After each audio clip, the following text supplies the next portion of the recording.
dia, chegamos no nosso quarto dia, 4 de 40. Isso é bem importante, a gente alinhando com a nossa mente, para não nos sabotarmos, sabermos que temos um início e temos um fim de algo. Então, iniciamos o livro, estamos no quarto dia. Constância para tudo na vida, aonde vai te levar a resultados, aonde vai te levar ao sucesso, é sempre na constância. Então, é importante a gente saber, venci mais um dia, venci mais um dia. Parabéns por vocês estarem aqui, vencendo novamente, né, o seu lobo, como a gente aprendeu ontem, o seu lobo selvagem, e estarem acessando o seu lobo aí divino. Então, nós paramos na página 59, no desafio 2. Eu vou iniciar a leitura. Atribuir significado. O que nos difere dos outros animais é que conseguimos atribuir significado às coisas. Essa é uma daquelas habilidades que a maioria de nós já possui. Porém, não sabe bem como usar e muito menos como desenvolvê-la. Nesse desafio, vou te mostrar como treinar e desenvolver essa habilidade, e com isso você passará a ter uma vida mais rica. Dê significado. Um simples objeto. O significado está diretamente ligado à sua capacidade de enxergar. Temos coisas de extremo valor que ignoramos no dia a dia, e ao mesmo tempo atribuímos valor a outras coisas, a outras que não possuem significado algum. O desafio aqui é você começar a enxergar essas pequenas coisas presentes no dia a dia e que possuam significado, seja porque fez parte de um momento especial, seja porque foi deixado por alguém, seja porque te acompanha há algum tempo. Agora é hora de treinar seu olhar. Registre com o celular imagens simples de 3 objetos de cotidiano que possuam algum significado. Escreva porque esses 3 objetos possuem significado em sua vida. Quanto maior o número de detalhes, maior tem de ter o significado. Objeto 1, um espaço para nós escrevermos. Objeto 2, objeto 3. Na prática. Que tal estender o desafio para a sua vida profissional? Da mesma forma que podemos atribuir significado a objetos simples de nosso cotidiano, também podemos atribuir significado a elementos presentes em nossa empresa e nossa história profissional. História. Atribua significado de algo que tenha feito parte da sua história profissional. Um espaço para escrever. Pessoas. Atribua significado a alguém que fez o que ou que faça parte da sua vida profissional. Pode ser um mentor, colega de profissão, membro da equipe. Espaço para nós escrevermos. Gente, atividade para fazer hoje. Produto e serviço. Atribua significado à existência de algum produto, serviço que você tem em sua empresa. Entramos no capítulo 4. As 3 gerações de marcas. As 3 gerações de marcas. Há quase 250 anos, os Estados Unidos declararam independência da Grã-Bretanha. Uma das mentes brilhantes por trás desse movimento era a de John Adams, que mais tarde seria o segundo presidente da história norte-americana. Ele, certa vez, teria dito: nós somos soldados que nossos filhos possam ser fazendeiros e para que nossos netos possam ser poetas. Leia novamente a frase acima. Nós somos soldados para que nossos filhos possam ser fazendeiros e para que nossos netos possam ser poetas. Soldados, fazendeiros, poetas. Esse processo, que aconteceu em praticamente toda a grande civilização de que se tem conhecimento, existe até hoje. Luta, estruturação e arte. Marcas são símbolos de movimentos e elas atraem pessoas que apoiam o que elas representam. Mas não são todas iguais. Primeiro, temos que eu gosto de chamar de marcas de primeira geração. São marcas que, assim como soldados, com muito suor e sangue, conseguem criar os primeiros produtos e serviços básicos que precisamos para viver. Não há glamour. O foco é fazer o básico e garantir a vitória. Depois temos as marcas de segunda geração, as marcas fazendeiras, agora construindo em cima dos resultados e conquistados pela primeira geração. Essas marcas sobem o nível e conseguem criar estrutura e volume. Assim como um fazendeiro, elas focam em expansão e produção, em escala com qualidade. O foco é performance. Finalmente, temos as marcas de terceira geração. As marcas poetas, artistas, inovadoras. Sua principal característica não é existir, não é ter volume, é inspirar. Elas não focam em nossas necessidades, mas sim em nossos desejos. Elas elevam o espírito humano e nos fazem sentir muito maiores que somente o animal que come e dorme. As duas primeiras gerações de marcas possuem características predominantes, masculinas. Marcas com atributos duros, frios e analíticos. Foco nos músculos necessários para conquistar e produzir. A conversa é direta, rápida. É o sabão que deixa mais branco, a internet mais rápida, o carro mais econômico. O foco é funcionar, não encantar. Não há tempo a perder com besteiras sentimentais, mas o mundo mudou. Não temos mais uma opção de sabão, temos mais de 78 marcas conhecidas. Não temos mais uma única opção de celular, temos mais de 500 modelos. Como se diferenciar quando todos clamam ser os melhores? Meu conselho, tornando-se uma marca de terceira geração. Uma marca que não só existe, funciona, mas que inspira. Para isso acontecer, essas marcas masculinas precisam desenvolver atributos tradicionalmente femininos. A competitividade precisa dar lugar à colaboratividade e o espírito bélico ao diálogo. A mentalidade de que eles precisam perder para vencermos. Dá lugar à visão de que se não seguirmos juntos, todos perdermos. Quer uma prova disso? A Nestlé do Brasil encomendou uma pesquisa em 2017 em que conversou com 1.000 brasileiros de diversas regiões, etnias e classes sociais. O resultado mostrou que 6 em cada 10 entrevistados desejam um mundo com mais acolhimento, compaixão, compreensão. Atributos clássicos femininos. E eles disseram que o mundo precisa de menos competitividade, agressividade, violência. Atributos historicamente masculinos. As maiores marcas que já estão andando nessa direção estão à frente no jogo. A Omo, por exemplo, parou de vender um sabão que deixa as roupas mais brancas. Começou a inspirar com seu posicionamento. Toda criança tem o direito de se sujar. A Dove parou de vender sabonete com hidratante. Passou a defender a causa pela beleza real, em que você não precisa mais ter vergonha de ter um corpo, cabelo ou pele fora do padrão. Está tudo bem se você não tem o mesmo corpo, pele, cabelo ou formato que a modelo da capa de revista, porque não é real. A foto foi editada digitalmente para exibir um resultado que esteticamente atraente aos olhos, mas que jamais pode ser alcançado na vida real.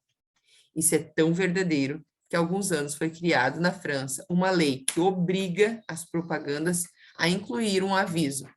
Fotografia retouche, fotografia manipulada. Sob pena de multa, no valor de 30% do valor da campanha. Para o governo francês, o impacto que as campanhas das empresas causam nas pessoas é uma questão de saúde pública. Os países estão entendendo que as marcas precisam ter responsabilidade, não só financeira, social e ambiental. Precisam ter responsabilidade com seu marketing, pois têm o poder de modificar a visão que as pessoas têm de si e do mundo. Empresa soldado ou fazendeiro não tinha essa necessidade, mas as empresas poetas precisam estar presentes para falar de problemas reais, não promover campanhas fantasiosas que não se conectam mais às pessoas. Por exemplo, a campanha brasileira do Dia dos Pais da marca de roupas Reserva. Com ela, a empresa não incentivou a família a comprar um produto para dar para o pai, como a maioria das marcas faz. Não, não, não. A campanha fala que o maior presente deve ser o pai presente. Ele ter tempo de qualidade para brincar com os filhos, com a família. Dia dos Pais, reserva, não peça, seja presente e que tudo seja extraordinário. Você percebe a diferença? Empresa poeta não vende coisas, vende valores. Assim como falamos no capítulo anterior, a nova geração de empresas foca em alimentar o nosso lobo divino. Não é sobre vender objetos sem significado, que por definição já nascem mortos.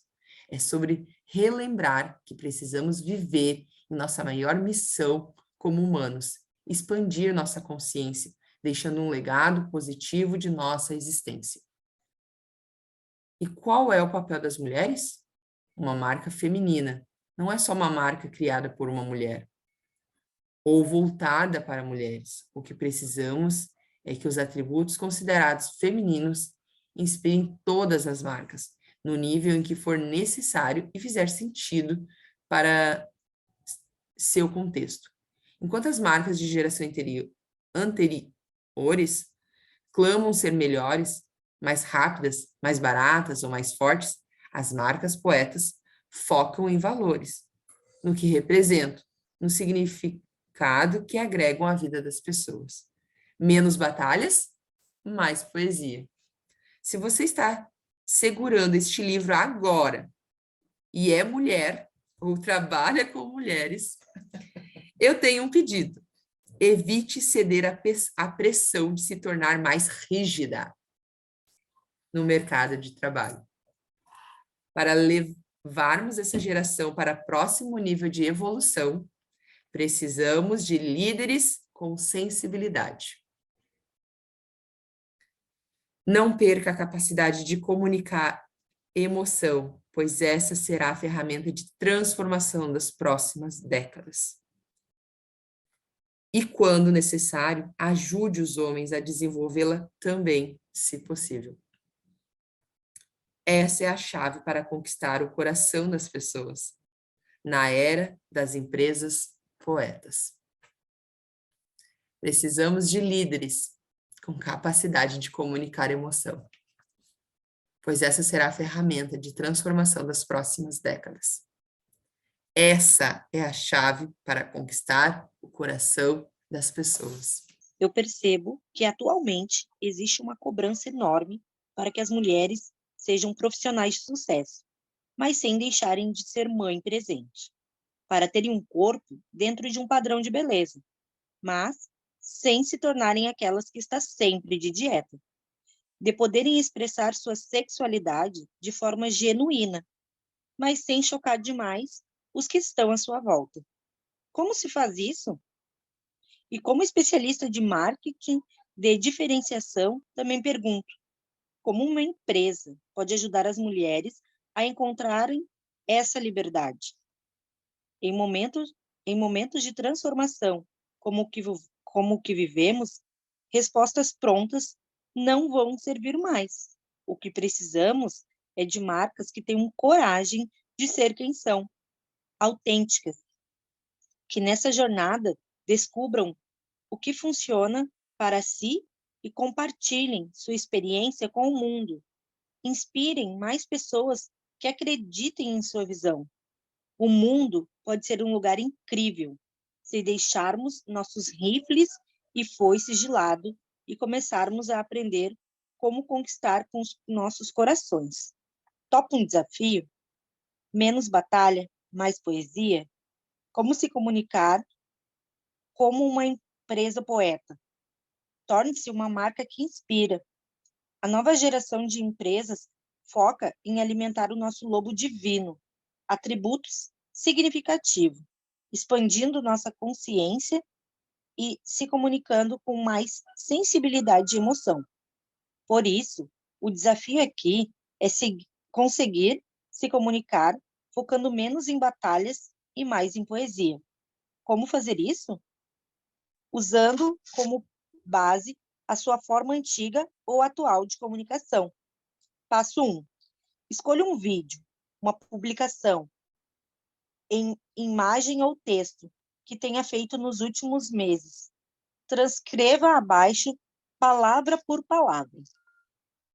Passo 2.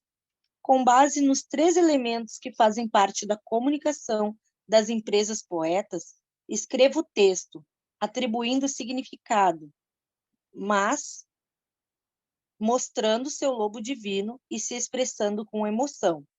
Lobo divino, sabedoria, propósito, visão, missão, valores. Significado, história, objeto, pessoas, produtos, serviço. Poesia, sensibilidade, emoção. Como comunicar o que importa? Deixe-me contar a história de um menino que, assim que nasceu, a mãe notou que era diferente. Na hora de mamar, na hora de brincar com os amiguinhos, muitas vezes ele ficava mais quieto, em seu canto, mais introvertido, e ela notou que o rosto dele era triste. Nenhuma mãe gosta de ver um filho triste. Ela queria ajudar e o levou ao médico. O médico diagnosticou o maior temor da mãe. Ele tinha um tipo de paralisia irreversível no rosto. Teria que se adaptar àquele semblante. Na escola, as crianças caçoavam dele, não o chamavam para brincar, faziam bullying. Ele não conseguia se desenvolver socialmente como as outras crianças e se tornou mais quieto ainda. Isso também afetou o desenvolvimento da voz dele. Falava de um jeito enrolado e estranho. As pessoas tinham dificuldade para entender o que ele estava falando. Isso teve impacto também na adolescência e na vida adulta dele. Não conseguia encontrar nenhum emprego ou mesmo uma formação. Ele se tornou uma pessoa tímida, difícil de lidar e não sabia muito bem o que queria fazer da vida. Arranjou uma namorada que, como ele, não conseguia parar em nenhum emprego para poder se desenvolver. Ele foi morar com ela e acabou ficando sem dinheiro, o que, com o tempo, acabou fazendo a namorada ir embora também. E ele foi morar em um pequeno quartinho alugado, perto de uma estação de trem, durante um tempo. Ele chorava toda noite e se perguntava: o que eu quero para a minha vida? O que eu quero da minha vida? Por que eu cheguei a essa idade e não tenho nada? De fato, a única coisa que ele tinha era um cachorro. As coisas só pioraram. Ele perdeu cada vez mais oportunidades, perdeu dinheiro e logo, tanto ele quanto seu fiel amigo passaram fome. Sua única opção foi vendê-lo, seu último amigo, a última pessoa que estava ao seu lado. Mas o animal, ao menos, teria uma chance com outra pessoa. Já ele levou o cão a uma loja de bebidas para tentar vendê-lo. Conseguiu, por $25. Voltou para casa chorando, achando que a vida não tinha mais propósito. Não havia motivo para tanto sofrimento. O estresse já havia tomado conta de sua vida. Usou o dinheiro para garantir a comida. E saindo da loja, em um cartaz, descobriu que havia uma luta de boxe do campeão Muhammad Ali. Decidiu assistir, mesmo pagando com o pouco dinheiro que lhe sobrava. Queria acreditar em outra realidade. Buscou um sonho, a única fuga de sua realidade. A luta entre Muhammad Ali e Chud Weber, o lendário Muhammad Ali, foi superior, mas Wemper aguentou como um guerreiro. Diante da resistência de Wemper, eu não sei se é assim que fala, tá? Aos poucos, aos socos de Ali, uma luz se acendeu e o nosso jovem viu nosso jovem viu o fim do túnel. Aquela luta o inspirou a escrever uma história. Ele voltou para casa e escreveu desenfreadamente por 3 dias. Não comia, não dormia. Seu foco era total. Precisava colocar no papel aquela ideia que havia recebido por inspiração. A história virou um roteiro de filme e ele decidiu tentar vender para algum estúdio em Hollywood. Ele ofereceu seu roteiro a um primeiro estúdio, mas a condição de que só venderia se ele interpretasse o papel do protagonista da história. O estúdio se interessou e ofereceu 125 mil dólares, uma fortuna inimaginável para aquela época. Para ele, a época, que vivia com centavos no bolso. Mas havia uma condição: o estúdio queria uma estrela de verdade para o filme, não um desconhecido, sem nenhuma experiência com atuação. Nosso amigo recusou aquele montante de dinheiro e saiu com o roteiro embaixo do braço. Na semana seguinte, o estúdio entrou em contato. Eles haviam analisado melhor e decidiram melhorar a oferta. Subiram o valor de compra para 250 mil dólares. Ele recusou. Dias depois, subiram para 350 mil dólares. Não faz diferença. Ele estava determinado a seguir sua intuição. Não importava o dinheiro. Todas as ofertas foram rejeitadas. O estúdio sabia o potencial do projeto, mas como aceitar um rosto desconhecido, deformado, com semblante triste e fala arrastada para o papel principal? Então, fizeram uma última oferta. Aceitariam que ele fosse o ator, mas o risco teria que ser todo dele. Pagariam míseros 35 mil dólares e uma possível participação nos lucros. Ele aceitou na hora. Era isso o que precisava. Ele não almejava o dinheiro, mas uma oportunidade. E já que ninguém lhe oferecia a oportunidade, ele criou. Ele voltou no dia seguinte à loja de bebidas e ficou durante 3 dias de pé, esperando o comprador do seu cão Butkus. Era imprescindível ter seu amigo de volta. Quando finalmente viu o homem que havia comprado seu cão aparecer, ele correu e começou a explicar toda a situação. Tentava negociar a qualquer custo a compra de Butkus. O comprador estava irredutível, mas ele insistiu, insistiu, insistiu. O homem cobrou a quantia astronômica de 15 mil dólares. Ele pagou e voltou para casa com Butkus. Valeu cada centavo. Você sabe de quem é essa história? Quem era o escritor faminto que sonhava grande e passou por tudo isso para realizar o sonho? Bem, talvez mencionar o filme Rocky ajude você a descobrir. Rocky entrou em 1976, tendo Sylvester Stallone como protagonista. Foi sucesso de bilheteria, público e crítica. No ano seguinte, foi indicado ao Oscar em 10 categorias. Venceu 3, melhor filme, melhor diretor e melhor edição. Ainda venceu o Globo de Ouro como melhor filme. Aquele menino que sonhava em ser ator e tinha paralisia facial foi indicado ao Oscar na categoria de melhor ator e ainda garantiu que seu companheiro Butkus aparecesse no filme. O que podemos aprender com Rocky? Eu duvido que a maioria das pessoas que assistiu o Rocky estava interessada em aprender boxe. Eles não queriam a técnica do atleta. Centenas de milhões de pessoas em todo o mundo queriam algo mais profundo.